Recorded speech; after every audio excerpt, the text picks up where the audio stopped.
amigos, o segundo dia do seminário Bartolomeu Campos de Queiroz, da Fundação, nos 50 anos da Fundação Nacional do Livro Infantil e Juvenil, e o 20º Salão do Livro para Crianças e Jovens. Hoje nós vamos falar sobre os livros premiados pela Fundação. Temos ao meu lado Leonor Werneck, Patrícia Corsino e Maria Tereza Gonçalves Pereira. Nós somos votantes, nós somos 4 das 20 e tantas votantes do prêmio da Finilige e vamos aqui conversar com os professores, apresentar essas obras premiadas. Eu queria lembrar, nos 50 anos da Fundação, nós temos o nosso boletim, que vocês podem pegar ali fora, quem ainda não recebeu, com toda a trajetória, uma espécie de linha do tempo, com os principais acontecimentos realizados pela Finilige. Então, em umas poucas páginas, nós temos uma essência do que é o nosso trabalho, né? Vocês poderão ter uma ideia do tanto que é feito em prol da literatura infantil e juvenil, da promoção de leitura e da democratização do acesso ao livro.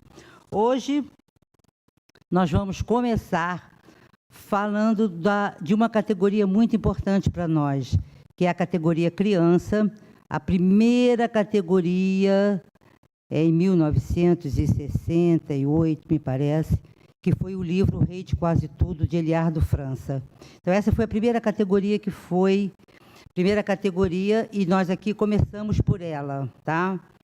O primeiro livro que vamos falar, A Quatro Mãos, de Marilda Castanha, é um livro hors concours, pelo fato da autora já ter ganho mais de 3 vezes o prêmio.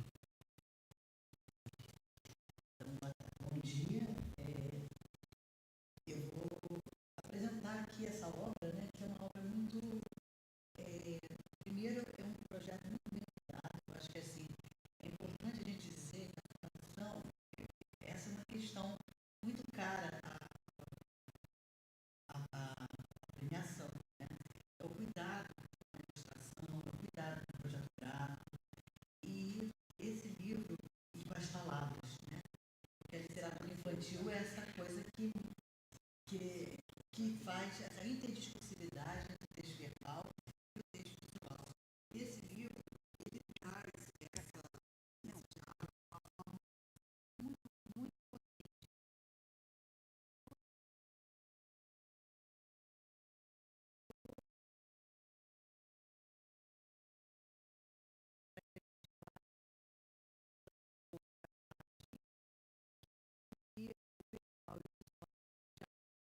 Mas de uma maneira muito, muito sutil, muito que faz esse jogo da palavra também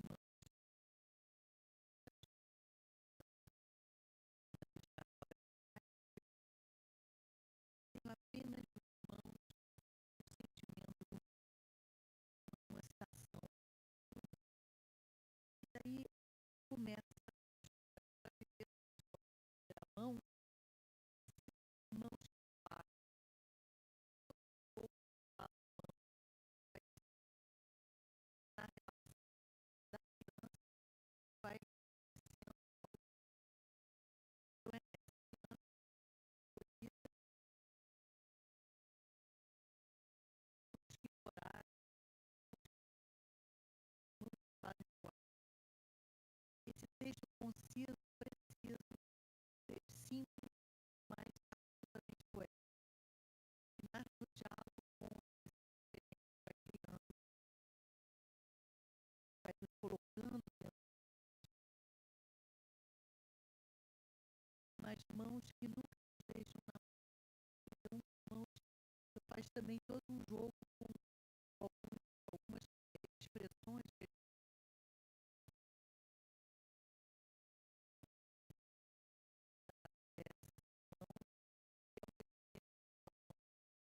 interessante do pai.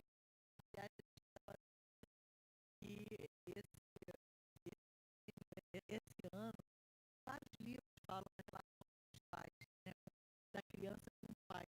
Esse aqui, É. outro livro abreviado, Também fala dessa relação. Aquele outro que ficou no altamente recomendado, que é do herói, do pai, que também ficou. O passeio também fala. E o passeio também. fala, Então, é interessante, porque aqui essa menina vai crescendo, né? E ela vai tendo essas referências da infância. Aqui a gente vai vendo também referências de Minas, muito próprio da autora, que é mineira, né? Aqui é Jabuticabeira, o espaço mais de uma cidade de interior ou de uma casa de sítio, né? E esse pai que também está aqui cuidando das plantas, cuidando E esse traço muito bonito, colorido e muito interessante da Marilda, que também aproveita toda hora vai a página dupla, ora a página, a ilustração que entra. Então, tudo isso dá um efeito muito interessante, né, de sentido. Aqui, no caso, são as galinhas. Mãos também registram o tempo e surpreendem os velhos e os novos. E aí tem uma coisa bem poética, que é o calendário nos ovos, né?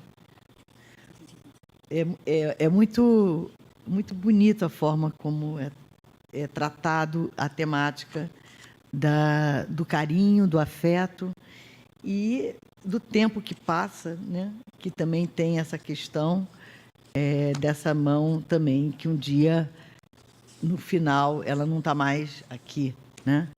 Eu acho que é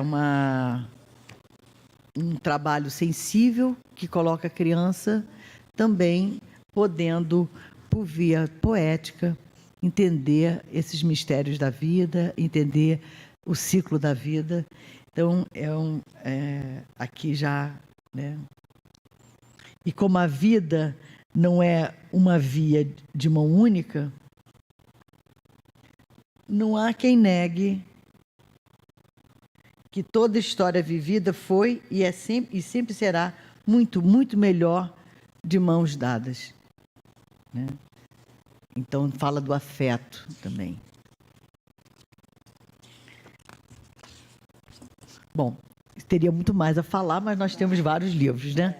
Então, é um convite para a gente conhecer o livro de Marilda Castanha. Como nós vamos ficar por aí até o final do dia, se vocês quiserem fazer algumas perguntas aí pelos corredores, estamos às ordens. Tereza. Bom, o meu livro, que foi o melhor livro para criança, prêmio Ofélia Fontes, O Passeio, esse aqui, né? Porque como a gente tem pouco tempo, eu vou fazer o seguinte, eu vou ler rapidinho a minha resenha crítica do livro e depois eu faço alguns comentários bem rápidos, tá? Então, olha só. A narrativa desenvolve-se com poucas, mas selecionadas palavras para transmitir sentimentos essenciais à formação do indivíduo. É a travessia da vida por meio de um mágico passeio de bicicleta que simboliza o passar dos anos, e com ele os ensinamentos de um pai à filha, revelando o amadurecimento para enfrentar o mundo. O pai sai de cena, mas continua a protegê-la e a inspirá-la. É representado pela borboleta que o acompanhava então nos passeios. A tristeza mais superação e coragem para seguir em frente. As ilustrações, sem dúvida, conferem à pequena grande narrativa uma luz especial, potencializando a obra. O traço primoroso, sensível e delicado pontua a história. A bicicleta aparece em todas as cenas, já que por meio dela a dinâmica da vida se simboliza. O livro é um livro para criança, ele tem pouco texto, né, mas expressivo texto, né, como foi falado. É um livro que a sua parte não verbal, as ilustrações, são assim, com traços bem simples e com poucos elementos, o que faz com que a ilustração não fique poluída, né? Ela chama atenção, porque os personagens aparecem de uma maneira bastante bastante... são sozinhos, eles aparecem, né?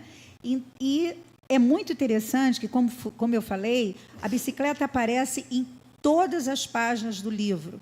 E a bicicleta realmente dá à narrativa um movimento muito grande, o que faz com que a criança acompanhe aquilo, né, doida para terminar o livro, para ver como é que aquilo acaba. E é muito interessante, porque a ilustração também, enquanto o pai, através dos anos, né, que ele vai ficando mais velho, a ilustração faz com que mostra ele aparecendo mais velho, de cabelo branco, aquela coisa toda, né? Depois, quando ele não está mais presente, né, aqui esse azul da noite, né, e a menina se transforma numa mulher, numa moça, né? O tempo passa, mas o tempo passando, a vida continua e a borboletinha aparece, que era sempre presente quando o pai estava acompanhando a filha. E é interessante porque o pai acompanha a filha no início para tirar o medo dela de andar de bicicleta. Mas é interessante que a gente pode associar esse medo de andar de bicicleta ao medo que ela possa ter das coisas da vida, né, dos obstáculos da vida. Então, ele está sempre presente para ampará-la e para ajudá-la a ultrapassar esses obstáculos. Aí depois volta o branco, iluminado, né, e aí aparece uma criança que pressupomos que seja o filho desta moça, né, e que ela vai fazer a mesma coisa que o pai fez com ela, né? Então, a vida segue nesse movimento, né? Realmente a tristeza pela perda, mas essa tristeza é superada pela vida que continua. Houve empate nessa categoria, né? O concurso, o outro primeiro lugar. Como houve empate, foi Rosa, de Odilon Moraes. O livro Rosa vai se chamar Rosa. Diz Rosa, só Rosa, mais nada. Rosa igual a nome de flor. Parece que o pai endoidou, né? Botar Rosa, nome de Rosa, no menino. Vai se chamar Rosa. A primeira situação que nos pega de Rosa é que a catalogação dele pela editora veio para livro infantil. Num outro concurso que eu participei, ele foi enquadrado na categoria para jovens. Então, essa foi uma polêmica que se instalou logo do lançamento do livro. Mas não importa. O Rosa, para você ler Rosa, você tem que tirar todo o preconceito em relação a livro, leitura, literatura, quem é o leitor que vai ler esse livro. O leitor que vai ler esse livro é o leitor que tiver acesso a esse livro e que quiser ler esse livro. Aqui no salão nós tivemos duas experiências distintas. Uma, a professora Leonor leu a história para crianças de educação infantil. Leonor, conta um pouquinho rápido como foi isso. Foi muito interessante, porque não é um livro simples, é um livro que até visualmente não é um livro colorido, ele é praticamente monocromático, né? Ele não é monocromático, mas é praticamente. E as crianças conseguiram ir muito além do que a gente até conseguiria imaginar que elas chegariam. Elas fizeram inferências interessantíssimas, desde a capa, desde a cor da capa. E aí é importante destacar também o que nós estamos chamando a atenção nessas obras, que é a questão do diálogo entre ilustração e o texto verbal, entre o verbal e o não verbal. E a gente ia contando a história e elas iam muito além do que a história estava mostrando, até chegar no final em que fizeram inferências interessantíssimas sobre a rosa vermelha. Só a cor, é a única momento que tem cor é a única cor que destoa, é essa rosa vermelha no final, que é quando o rapaz se aproxima, né? Ele está procurando o pai no rio. Obviamente, é uma conversa com a terceira margem do rio, do Guimarães Rosa. E as crianças chegaram a inferências fantásticas. Uma deles disse que era o quê? A dor. Quando eu perguntei, vermelho, rosa vermelha, o que o vermelho simboliza? O primeiro já falou logo, dor. Então, quer dizer, ele conseguiu interpretar o que aconteceu na história. A segunda experiência, aqui mesmo no salão, foi com a educação de jovens e adultos. À noite, estivemos aqui na sexta-feira e eu fui ler Rosa para os adultos. E outra experiência, outra leitura, outras respostas. E a Rosa aí, era porque o nome do menino era Rosa, ele quis dar um presente e foi a Rosa, né? Então, é uma polêmica que não tem que existir. Se é para jovem, se é para adulto, eu acho que isso é uma polêmica falsa, né? Uma falsa discussão.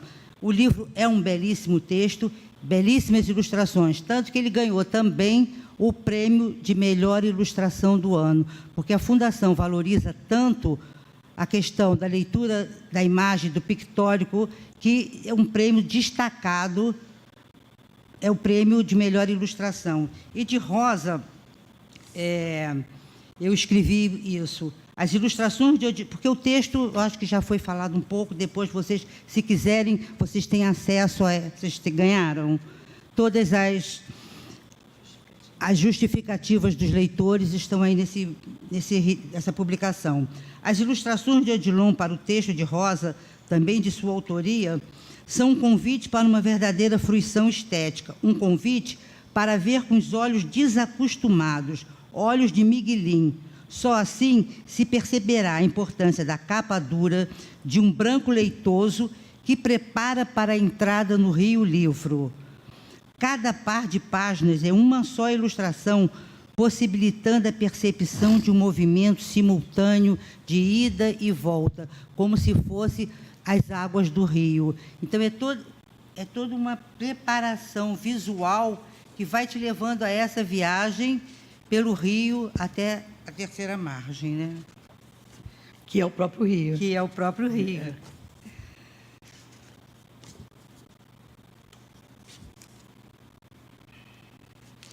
É interessante, vou falar aqui que eu gostei mesmo desse livro, é que a ilustração conta uma história. Conta uma história. Há um desencontro entre o texto e a ilustração. Ele não é, na realidade, uma ilustração, né? Você não vai buscar... Olha só, uma correspondência entre o texto verbal e o visual. Né? Normalmente existe uma correspondência entre a ilustração e o texto. Aliás, parece que é uma tendência atual, porque esse também não há. Alguns livros, hoje em dia, uma narrativa visual diferente e que elas se complementam impressionantemente, como a arte visual vai complementando sem que queira dizer a mesma coisa, sem que seja o mesmo significado, né? Eu acho isso... No Rosa ele se encontra, aí só no final, né? Só no final que se encontra. Então, convido vocês a lerem Com os Olhos de Miguelinho o livro Rosa. A outra categoria, jovem, né? Nós temos 2 livros premiados, tradução, os livros traduzidos e os livros nacionais. Entre os livros nacionais ganhou, esse aqui, Catálogo de Perdas, de João Anzanello Carrascosa, com fotografias de Juliana Monteiro Carrascosa, a filha dele. Vocês sabiam que em Zagreb, na Croácia, existe um museu de perdas? Para você é uma boa, hein? Um museu, para você que eu estou falando, um museu de perdas, onde qualquer pessoa do mundo pode enviar uma carta, uma foto, um objeto, uma lata, e conta a sua história de sua perda. Eles montam exposições temporárias no museu. Depois eles renovam essas exposições. E é uma coisa, achei muito interessante você guardar uma perda por algum tempo em algum lugar, né? E a Juliana, visitando, fotografou essas perdas e o Anzanello fez um texto, foi fazendo os textos. Ele já começa, olha só, a produção gráfica do livro, que ganhou também o prêmio de melhor projeto editorial.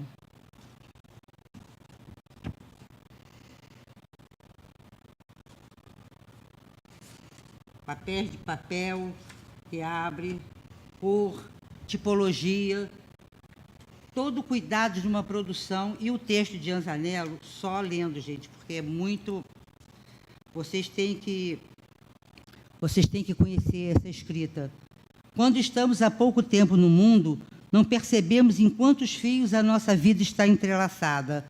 como um peixe não percebe a água que o envolve. Assim foi comigo. Menina, eu nem sabia que as coisas, mesmo as mais simples, fazem parte de um mecanismo complexo, visível só para quem, com o correr dos anos, aprende a desconfiar de seus disfarces. Para mim, a vida era o que era, ali na nossa casa, lá o meu quarto, no sofá da sala o pai, diante da pia lavando a louça da mãe, no quintal com seus patins o irmão, na cadeira de balanço, fazendo tricô a avó. E eu gostava da avó, de ficar sentada a seus pés com as minhas bonecas. A avó se movia devagar, igual ao meu olhar. A avó quase não falava igual a mim. A avó não parecia à vontade no mundo, eu idem. Então, uma manhã, a avó não saiu da cama. E vai por aí falando de uma relação com a avó e de uma perda. Quer dizer, temas de perdas que estão nesse catálogo, que são apresentados para os jovens de uma forma, com uma literalidade assim, emocionante, que você vai lendo, vai usufruindo dessa beleza, dessa estética, dessa literatura, né? Então, esse vencedor de 2 prêmios. E o vencedor de jovem foi Uma Vez. Bom, eu vou apresentar esse livro, Tradução Jovem, Uma Vez, de Morris Gleitzman, acho que é assim que se pronuncia. E antes de começar a falar do livro, eu vou falar como eu fiquei sabendo desse livro. Porque eu fiquei sabendo desse livro antes que ele chegasse nas minhas mãos, da melhor maneira possível. Fiquei sabendo desse livro por intermédio de um adolescente de 12 anos, vou chamar de adolescente para ele se sentir mais importante, né? Não pré-adolescente, que é o meu sobrinho, que passou parte das férias com esse livro debaixo do braço. Entre uma praia e um joguinho de futebol, ele lia um pedaço desse livro e ele ficou encantado com o livro. E eu fiquei muito curiosa para ler Uma Vez. E dias depois chegou na minha casa, peguei logo para ler, e é realmente um livro encantador. Uma vez, eu vou ler para vocês. Eu vou ler para vocês as 2 primeiras páginas, que são bem rapidinhas, só para vocês perceberem como é um livro de uma temática tão difícil de trabalhar, que é a temática da guerra, do sofrimento das crianças durante a Segunda Guerra Mundial, mas como isso é trabalhado na perspectiva de uma criança que está no orfanato, uma criança judia, um menino judeu, que está no orfanato católico e que não sabe muito bem por que ele está ali, o que está acontecendo, não sabe muito bem quem é Hitler. Então, ele vai contando a história numa perspectiva bem infantil e consegue até trazer tons de humor para um momento tão difícil da vida dele. Então, eu vou ler só o iniciozinho para vocês perceberem. Uma vez, eu estava morando em um orfanato no alto de uma montanha, mas não era ali que eu deveria estar. E, por pouco, não criei uma confusão. Tudo por causa de uma cenoura. Sabe quando uma freira está segurando uma panela enorme de metal, servindo sopa pelando no seu prato, e pede que você chegue mais perto para não derramar nada, e o vapor deixa seus óculos completamente embaçados, e você não pode limpá-los porque está segurando uma bandeja, mas as lentes não desembaçam nem se você implorar a Deus, a Jesus, a Virgem Maria, ao Papa e a Adolf Hitler? É o que está acontecendo comigo. Dou um jeito de achar o caminho até a mesa, vou me guiando pelos sons. Bom, nesse momento, vejo a cenoura. Ela é enorme e está boiando na minha sopa, bem no meio do repolho e das gotas de gordura de porco e de algumas lentilhas solitárias e dos pedaços de reboco cinza do teto da cozinha. Uma cenoura inteirinha. Não acredito. Estou nesse orfanato há 3 anos e 8 meses e nunca mesmo ganhei uma cenoura inteira no jantar. Aqui ninguém mais ganhou, nem mesmo as freiras. Fico olhando fixo para a cenoura. Neste momento exato, devo ser a única criança na Polônia que ganhou uma cenoura inteira no jantar. Durante alguns segundos, acho que é um milagre. Mas não pode ser, pois milagres só aconteciam bem antigamente. E agora estamos em 1942.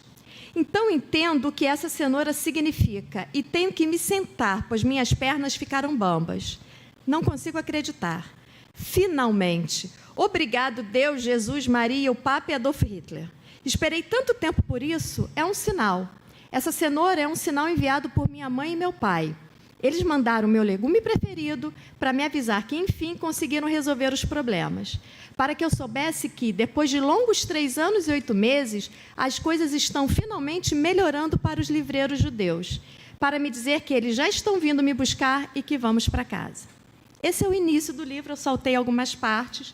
O menino é filho de livreiros judeus, ele não sabe muito bem o que está acontecendo, ele não percebe que os pais sumiram, provavelmente foram mortos, e ele vai tentando sobreviver nesse orfanato até um dia em que ele tem que fugir do orfanato, e aí começa toda uma aventura, aventuras e desventuras, né, desse menino tentando fugir, cercado de fantasia. Ele é um grande contador de histórias, ele acaba ficando com algumas outras crianças e com um senhor que cuida dessas crianças, esconde essas crianças no porão de uma casa, e num dia, esse senhor que trata dos dentes, né, como se fosse um dentista da época, leva esse menino junto com ele para cuidar de um nazista.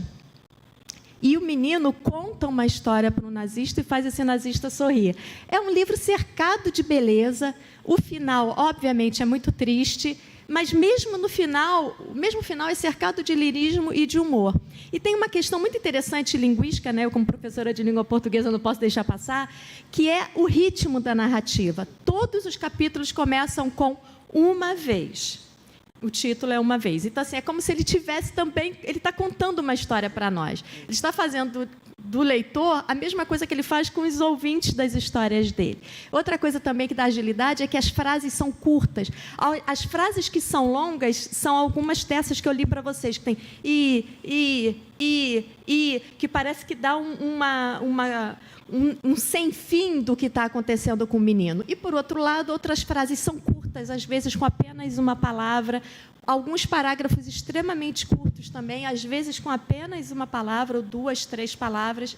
Então, realmente, é uma história que cativa e que você não consegue parar de ler, porque, quando tem mais emoção, o ritmo é mais frenético nas frases.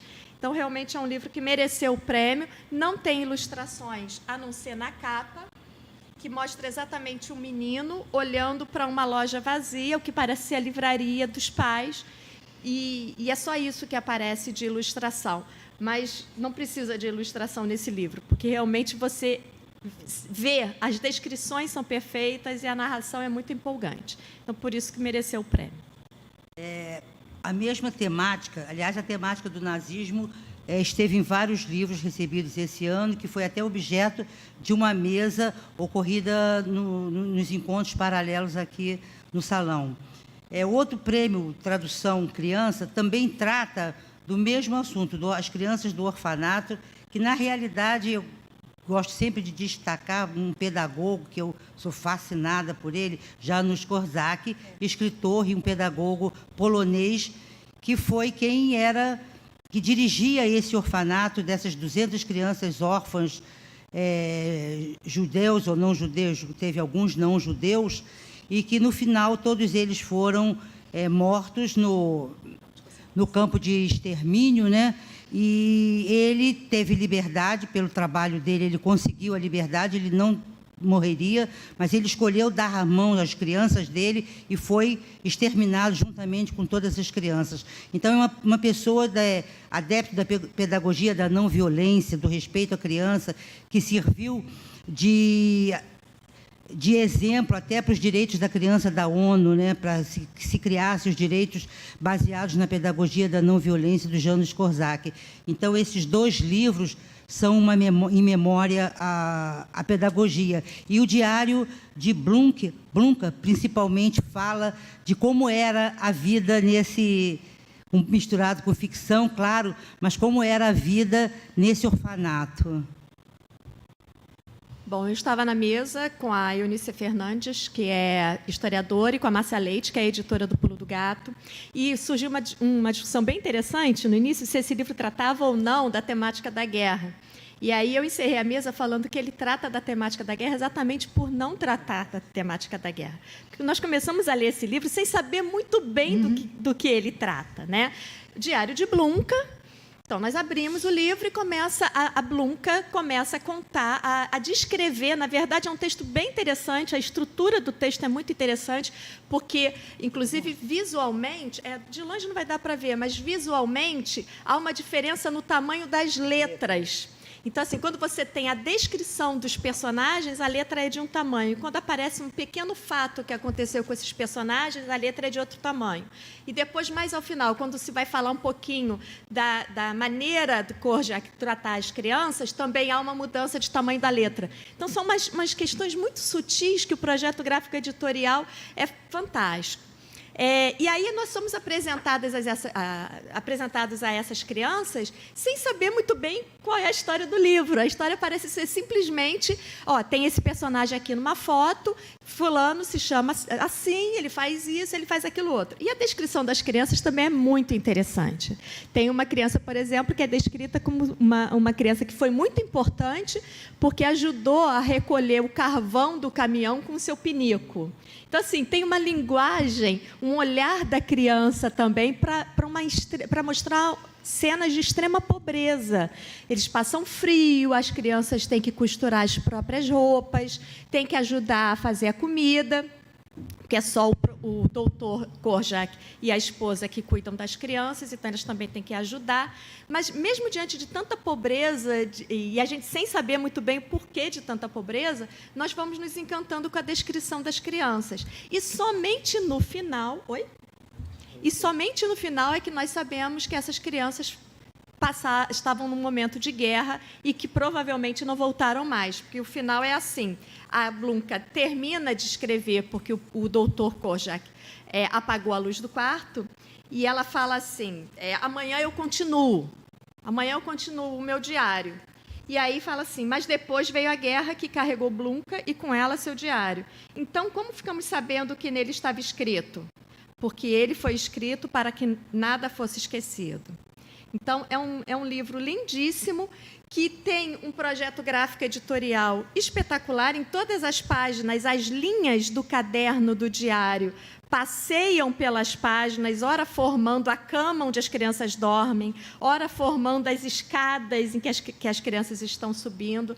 Então, é um diálogo entre o verbal e o não verbal primoroso, com cores escuras, né, com cores sóbrias, mas com pistas textuais, como as florezinhas azuis que vão aparecendo em algumas páginas. Há vários elementos que se repetem nas páginas.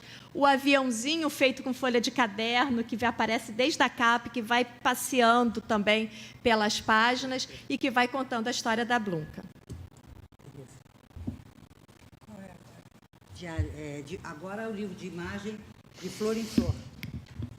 Bom, antes de falar sobre o livro que mereceu o prêmio, eu queria fazer uma observação da importância da linguagem não verbal, né? Na escola, de uma maneira geral, porque, normalmente, a linguagem não verbal, a ilustração, a imagem é associada à leitura de criança. E tem muito adulto que não sabe ler imagem. Quando aparece uma tira de quadrinhos sem o texto, né, muita gente não entende, e muito adulto não entende. Então, eu acho que há uma relevância muito grande, um prêmio que seja dedicado à imagem, e também em todas as nossas avaliações, a gente sempre considerar não só o texto, mas o projeto do objeto livro, porque o objeto livro ele tem que conter, quando tem, porque o do jovem não tem, mas quando tem, não tem que ter um texto maravilhoso, instigante, criativo, se a ilustração é de baixa qualidade. Então, isso é considerado. E eu quero chamar a atenção, vigorosamente, para essa história de que não verbal é coisa de criança, que não é coisa de criança. O não verbal está presente na vida, está presente em tudo que nos cerca. Então, o não verbal precisa ser compreendido, porque o não verbal não é apenas uma decoração, né? Que, aliás, muitos livros, antigamente, principalmente, né, consideravam que a ilustração era apenas uma decoração, para ficar o livro bonitinho. Tanto é que em muitos livros didáticos atualmente acontece isso. Felizmente, houve um avanço muito grande nisso, mas se colocava sempre uma ilustração para tornar aquilo mais agradável, né? E a ilustração não é decoração. A ilustração, ela enriquece, ela dialoga. Então, a ilustração, realmente, a imagem é realmente muito importante. Como já foi falado aqui, às vezes há uma complementação do texto não verbal para o verbal, mas, às vezes, a ilustração ela segue paralela, e sem fazer a mínima confusão, sem fazer qualquer tipo de prejuízo, sem atribuir nenhum prejuízo para o texto, tá? Então, eu queria chamar a atenção sobre isso, porque realmente essa história do não verbal ser coisa de criança, eu acho que precisa ser combatida em qualquer nível, tá? Em qualquer modalidade de ensino, em qualquer idade, porque eu acho que é muito importante. Bom, sobre o livro, né? O De Flor em Flor, que é esse livro aqui, eu vou ler como eu fiz da outra vez, que é rapidinho, e depois eu faço algum comentário mais rápido. É um livro encantador. Somente uma leitura atenta pode desvelar as possibilidades dessa rara experiência, tal a gama de reflexões e sensações que afloram no leitor. A composição gráfica é multifacetada, quadrinhos, quadros, tiras, páginas inteiras, o espaço se desdobra. O preto e o branco vão até determinado momento da narrativa, transformado no colorido que acentua as ações da menina na sua caminhada pela vida, valorizando as pessoas especiais, mesmo simples em sua representatividade. As flores se destacam pelo que simbolizam, pela luz e pela beleza que emanam. O casaco vermelho da menina grita nos espaços em que se desenrola a narrativa, como um farol que guia os leitores nessa aventura fascinante. Então, o livro de capa dura, que isso daí confere, né, ao livro assim, um destaque maior. Eu acho que quando a gente pega um livro, uma obra de capa dura, eu, pelo menos, sinto que foi atribuído àquilo um peso, não o peso da capa dura, mas o peso da importância daquele livro, né? Porque realmente o projeto como um todo fica muito mais caprichado. Então, o livro já começa com uma série de flores, né? Porque a flor é que vai dar o tom do livro, né? E aqui, como eu falei, existem tiras, existem ilustrações da capa, da página inteira, né? E a menina sempre com o seu casaquinho, parece um chapeuzinho vermelho, né? Pontuando isso daí. E ela vai colocando flores ou apanhando flores dos lugares mais inusitados, mais simples naquele seu passeio, e depois ela coloca essas flores em alguma situação que ela acha que a flor complementa e que a flor é necessária. Uma situação aqui muito triste, mas uma bela imagem, ela vê um pássaro morto e coloca as flores, algumas flores em cima do pássaro, né? Isso daí, para a sensibilidade, né, da formação da criança, é muito interessante. Aí depois vai ficando colorido, no final ela continua dando a flor para alguns personagens, que ela julga que são merecedores, que ela precisa dar aquela flor, né?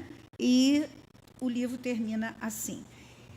É muito importante que a gente, além do que eu falei, né, a respeito da linguagem não verbal e da linguagem verbal,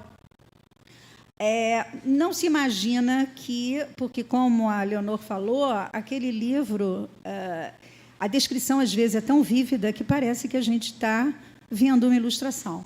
Então, uma das coisas importantes que o escritor, né, ele tem no seu talento artístico, né, é exatamente essa capacidade de descrever uma cena, que essa cena fica visualmente percebida, né? Mas o livro de ilustração, ele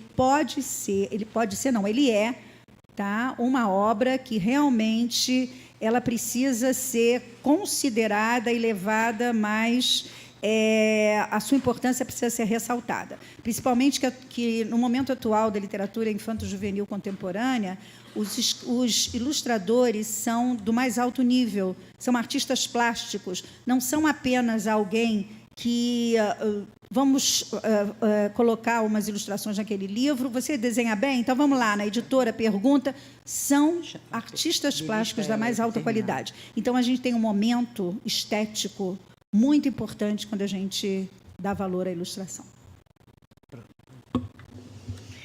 Bom, dentro dessa mesma perspectiva, esse livro, O Mar de Sicília, ganhou prêmio de poesia, né? Melhor livro de poesia. E, de fato, a poesia começa, não sei se começa, porque a gente não sabe por onde a gente começa. O texto verbal, a gente sabe onde começa. O visual, a gente vai... Ele é labiríntico, né? Mas, no caso, já que a gente começa sempre da esquerda para a direita, né? O visual, ele vai entrando também como versos, né? Então, foi interessante que a autora Rosinha também esteve aqui no Encontro Paralelo e ela pôde falar um pouco dessa obra, né? É uma obra que faz toda referência à obra da Cecília Meirelles, né? Ela vai fazer um diálogo intenso com a obra da Cecília e, ao mesmo tempo, ela consegue uma autonomia nessa maneira de trazer a obra. Então, ela faz referências, né? Pessoas que conhecem vão reconhecer personagens, vão reconhecer algumas passagens dos poemas da Cecília Meirelles. Mas há um poema visual também, né? Inclusive, a gente estava conversando que eu tenho até preferido chamar de texto visual, né? Porque essa visualidade, ela provoca narrativa, né? Então, ela não é verbal no sentido de que a gente está diante do visual, mas ela diz, né? E, ao dizer para o outro, ela cria possibilidades da gente falar sobre, né? Então, é interessante. Então, todo o formato do livro também é pensado nesse mar, né? Então, também falávamos nesse encontro paralelo, assim, não, o livro só podia ser nesta horizontalidade, né? Porque aqui remete ao mar, né? Então, vocês vão ver que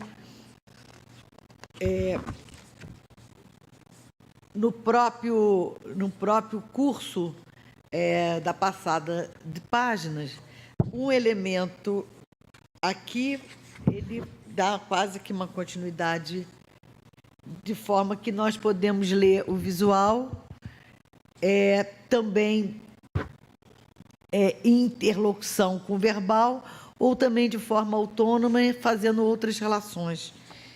Mas, de alguma maneira, o visual, ele também tem um encadeamento e uma possibilidade de leitura. O elemento vai se ampliando, ou ele vai se desmanchando, e se de alguma forma aparece na página seguinte, né?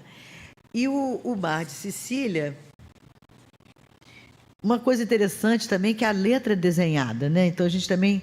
Eu fiquei olhando essa letra, mas confirmou... Na hora que a Rosinha estava falando sobre o livro, ela falou assim, não, a letra foi desenhada, né? Então, também é muito interessante que não tem até o tipo, né? Foi pensado dentro dessa visualidade que a gente está aqui discutindo, que é o que está sendo tratado, quer dizer, o diálogo entre o verbal e o visual, e todo esse projeto gráfico que nos arrebata e nos chama para o texto, né?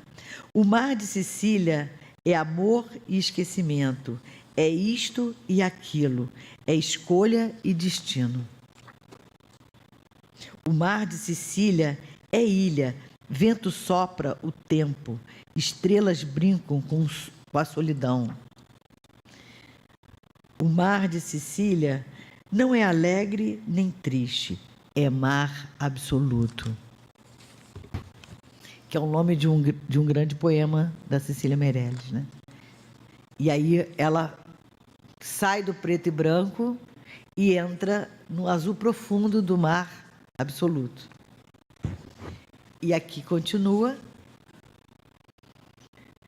Um dia, Cecília foi para o último andar, para de lá ver todo o mar. O diálogo já com a poesia infantil, né? Que aqui ela vai fazer um diálogo com vários textos da Cecília. E aqui a gente tem o último andar, que é lá que eu quero morar, né? E que ela traz só uma referência, né? Para ver que no mar de poesia a palavra é vida. Para Cecília, tudo é mar e mais nada. Então, esse mar que também traz esses elementos todos imaginários, né? E que também nos faz imaginar. Então, aqui já volta o branco também, que é esse outro recurso, como finalização, né? Então, a gente tem aqui várias... as resenhas críticas são bem interessantes. A gente convida também a vocês lerem aqui o nosso catálogo, aqui é a justificativa dos votantes, mas que... E aqui eu só quero fazer uma ressalva, porque a gente está num momento muito complicado, eu tenho falado em vários momentos, e eu gostaria de falar aqui, né?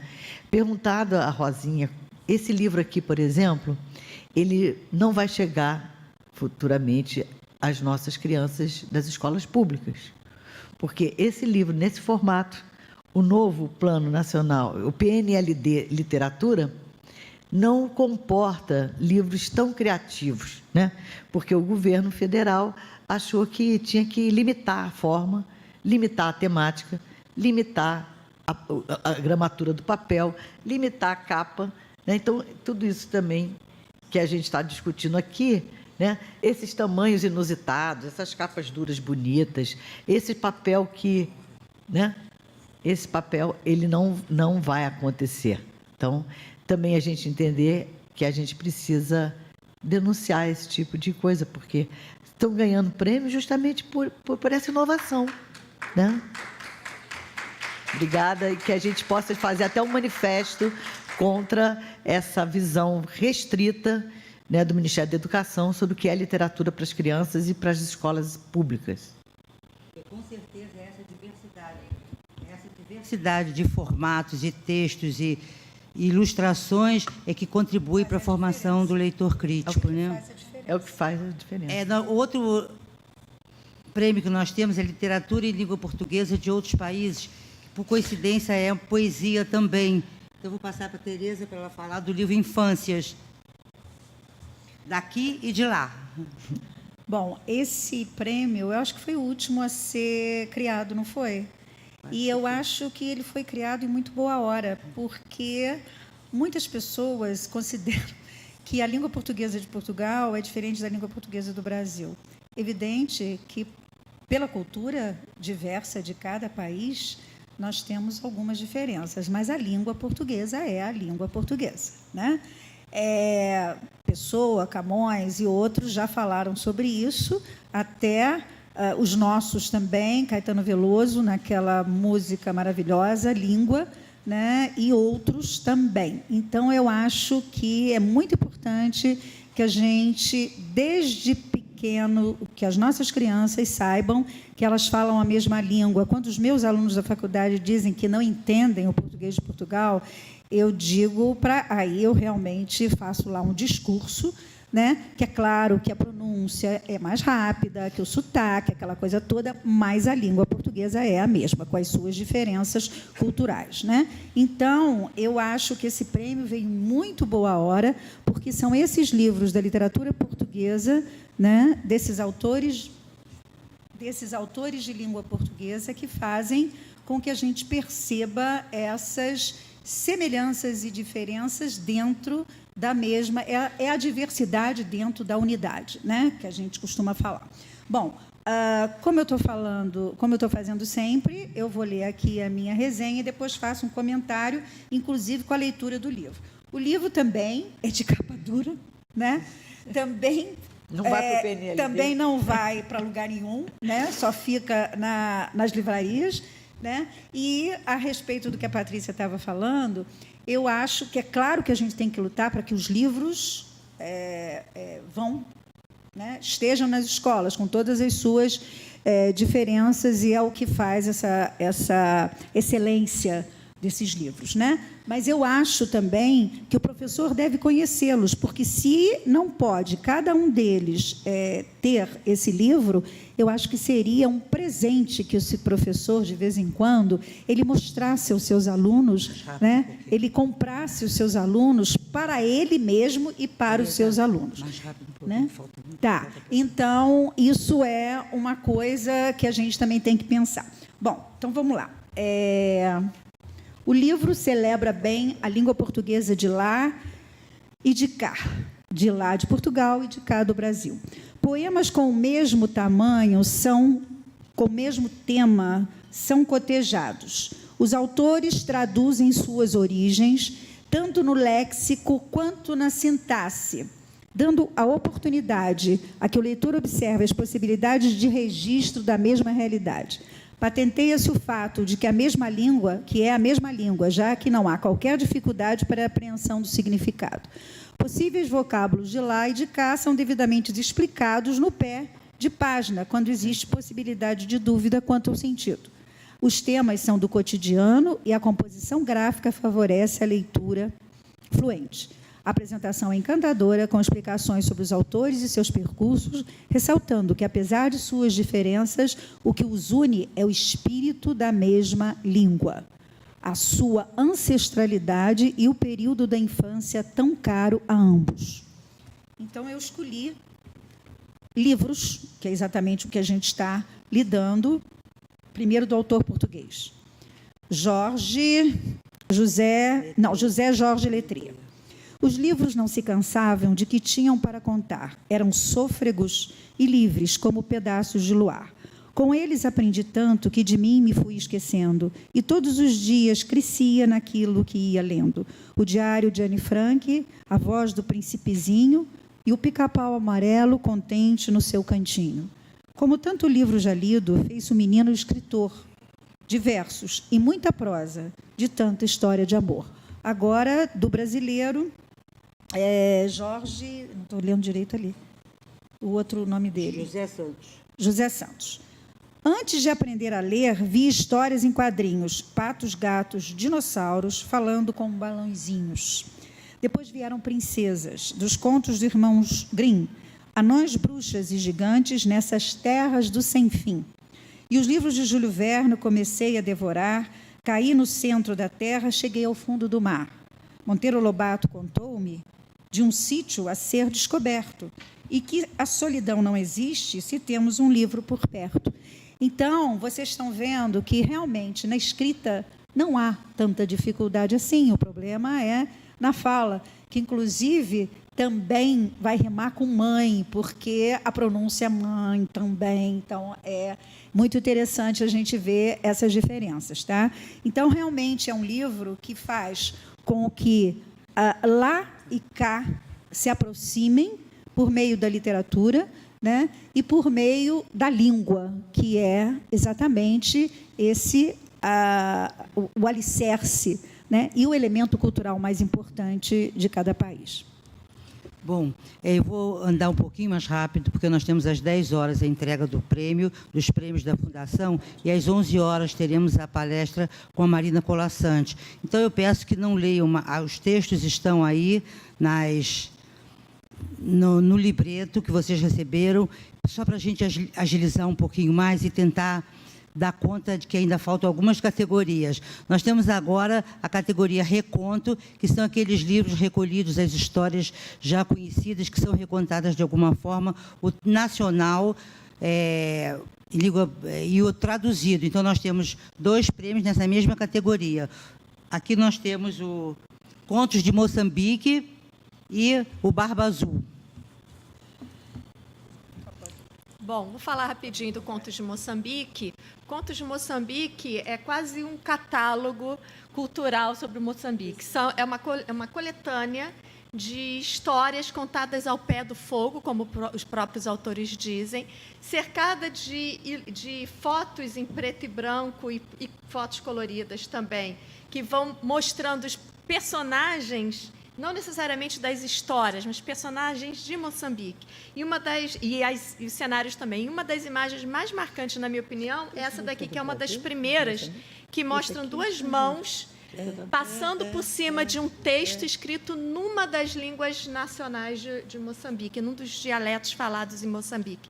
Então, é um texto muito bonito, muito respeitoso com a cultura de Moçambique, que apresenta histórias que misturam seres humanos com animais e interagindo com ambientes do país. É um livro que também ultrapassa os limites de faixa etária. Ele pode ser lido por pessoas de qualquer faixa etária, em qualquer situação escolar ou não, porque realmente é um livro muito bonito.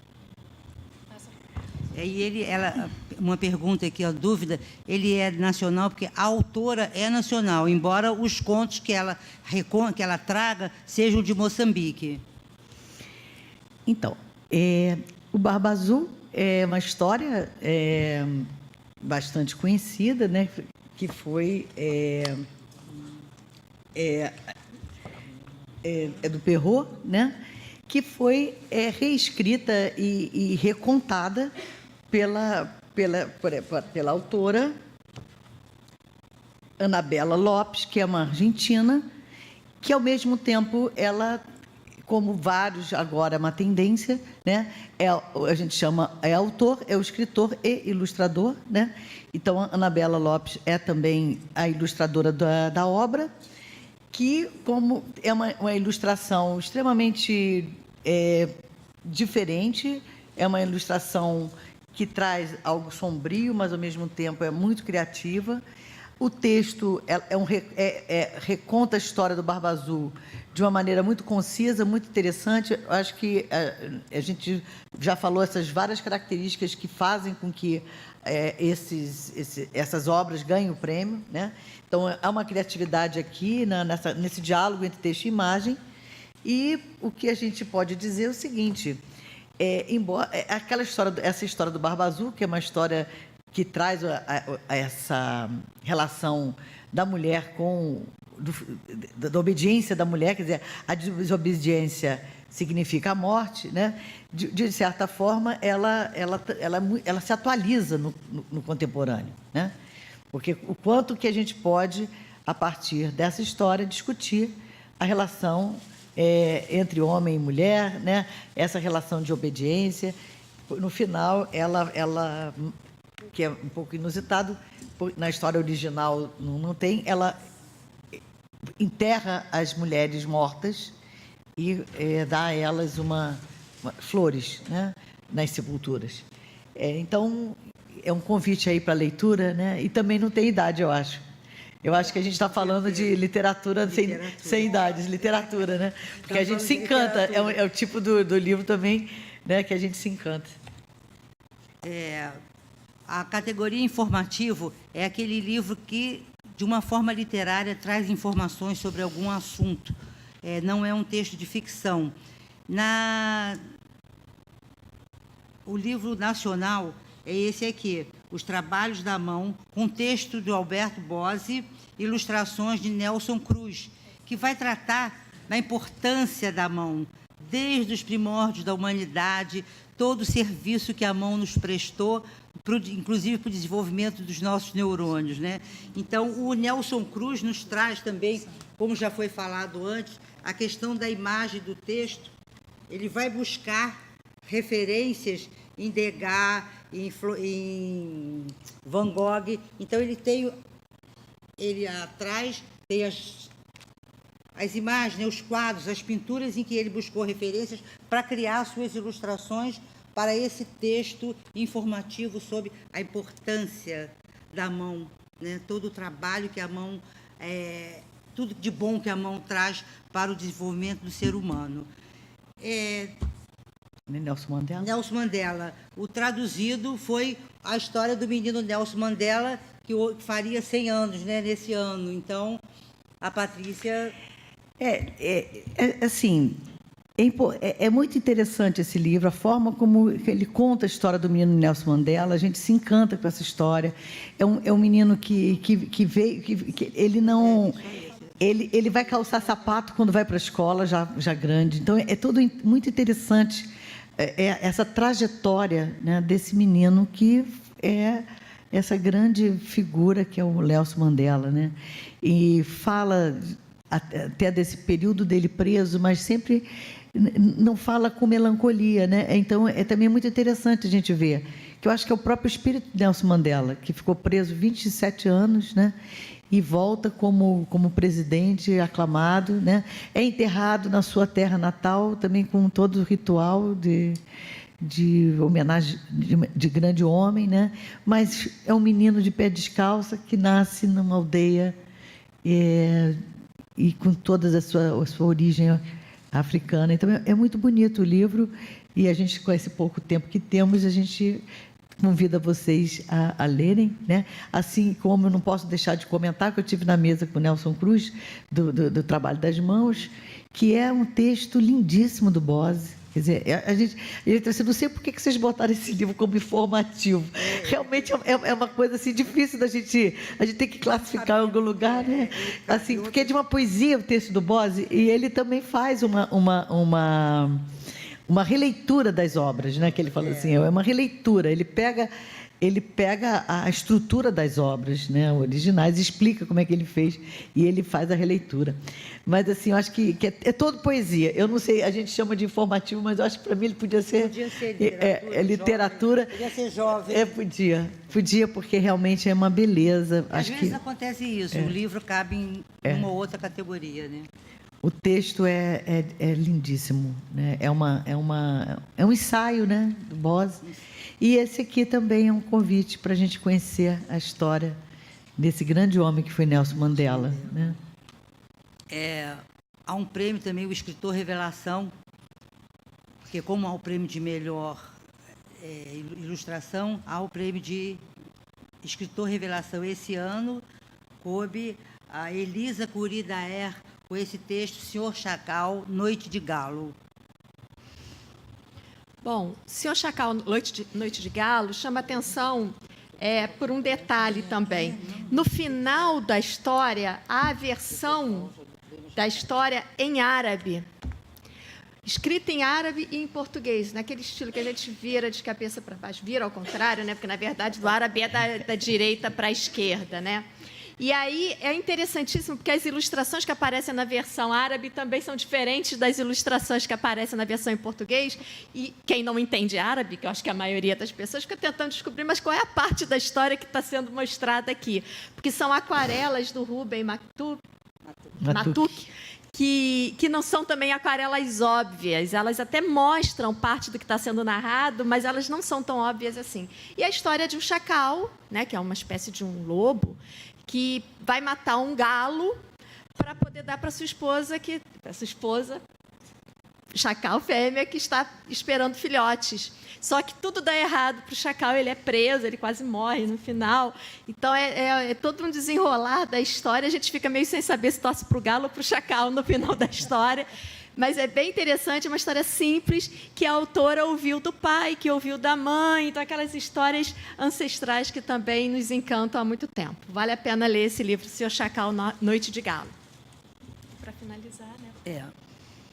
Para finalizar, nós temos o livro teórico, que já foi razão de uma mesa também aqui no salão. Vai ser amanhã, né? Vai ser amanhã. Vejam na programação, amanhã a Ninfa Parreiras, eu acho que às 3h, no Encontro Paralelo, lá embaixo, vai falar especificamente sobre o livro... Decifra-me, eu te devoro. Decifra-me, eu te devoro, o mito grego na sala de aula. Então, a mesa vai ser amanhã, 13h, é só vocês olharem na programação. Esse livro é interessantíssimo, porque ele não apenas apresenta propostas de trabalho com o mito grego, mas também apresenta uma proposta de trabalho multimodal com o mito grego. Então, sai um pouco daquela obviedade de trabalhar os mitos gregos simplesmente relatando, contando as histórias, né? Inclusive, o livro é interessantíssimo, porque no final também apresenta uma filmografia sobre os mitos gregos. E vai mostrando, vai costurando na explicação para os professores, porque é um texto teórico, né? Pensando em levar isso para a sala de aula, como é que se pode trabalhar a construção e a desconstrução desses mitos. Então, aparece Agatha Christie, misturada com Brad Pitt, misturada com Christopher Plummer, misturada com Monteiro Lobato. Em todos os textos, livros ou filmes em que aparece, de alguma forma, alguma referência aos mitos gregos. Então, é interessantíssimo. E o livro, o material livre é muito bonito, né? Porque também apresenta várias ilustrações monocromáticas em tons de azul. E também, em algumas páginas, aparecem boxes explicativos, contando a história original dos mitos, para a gente poder se informar um pouquinho, porque nem todos os mitos nós conhecemos. Então, é um livro interessantíssimo para quem se interessa por mitologia grega, e mesmo para quem não se interessa, mas que se interessa em proporcionar uma formação de leitor mais abrangente. Muito obrigada a vocês, Tereza, Patrícia e Leonor, companheiras, parceiras de tanto tempo. E, como vocês viram aqui, né, os temas que estão abordados nesses livros são diferentes, as formas são diferentes, a variedade é diferente, buscando a qualidade, né? Então, eu acho que é um tripé que a gente deve sempre ter em claro quando montamos uma biblioteca: a variedade, a quantidade e a qualidade, né? Muito obrigada a vocês. Quem vai continuar aqui, nós temos agora a premiação dos concursos da Finilis, dos programas de leitura e do Leia Comigo.